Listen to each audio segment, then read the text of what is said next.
So how do those screen recordings work out for you? I know that's some pretty high level stuff, right? But I really want to make sure before I move into mid-funnel that you really digested that information. So if you haven't or you don't understand any part of the screen recordings, have any questions, please go back and review them. Make sure you really understand how we're going to reach out to these customers, how we're going to gain this awareness. Some of the examples that I've given you, if they apply to your campaign, if they apply, to your product, just make sure that you kind of understand the abstract kind of nature of building that brand awareness, okay? So now we're going to move into the mid-funnel section, right? A lot of your products, there is some of those like first click kind of, sale process, right? But most of the products that are on the internet right now is you need some sort of validation, you need some sort of justification for buying them, okay? And that's where the mid-funnel process comes in. It's what I call the research phase, okay? This is where they've been exposed to the product, they understand, who's using it, how the value is, you either wrote a blog, you saw a video, something along those lines. So you got their interest and you got them excited about your product, but now we need to validate it, right? We need to give them some justification for purchasing their product. And this is what the research phase is ideally for.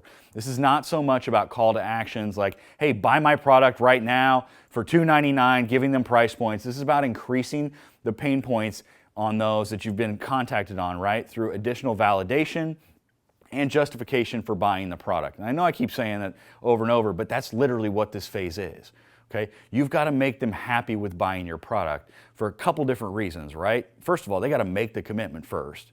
And then second of all, we need to make sure they don't return the product because they have buyer's remorse, right? So that's what this phase is really allowed to do. It's going to give you the ability to really hone in on why they particularly clicked on your ad, what was the pain point that contacted them, or why did they get the interest, and really how are we going to keep that top of mind as we go down through the rest of the stages of the funnel and move them down into that bottom funnel section where they actually convert.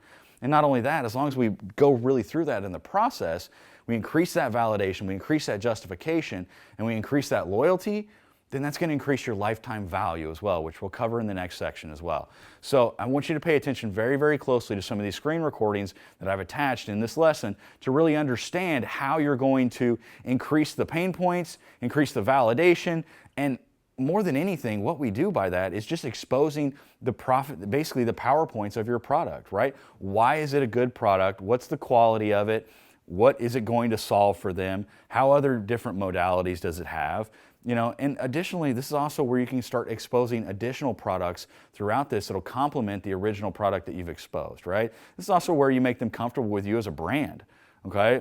A lot of customers are uncomfortable still with putting their credit card online, right? So they need to understand that you are a valid company, that you're there, and increasing that trust, increasing that validation, going down through it, whether it be through just showing up as much as you can, retargeting them, showing up on Google search, showing up on display sites where they're talking about the products, those kind of things. Those are the strategies we're going to employ within this section, and we're going to make sure that they remain top of mind with your product and they stay engaged and they get the value prop, and it's really embedded in why your product is good to solve their particular pain point, problem, or just honestly, let's be real, there's some people that just have like an instant need or instant gratification factor that you need to solve, right? And how is this going to solve that?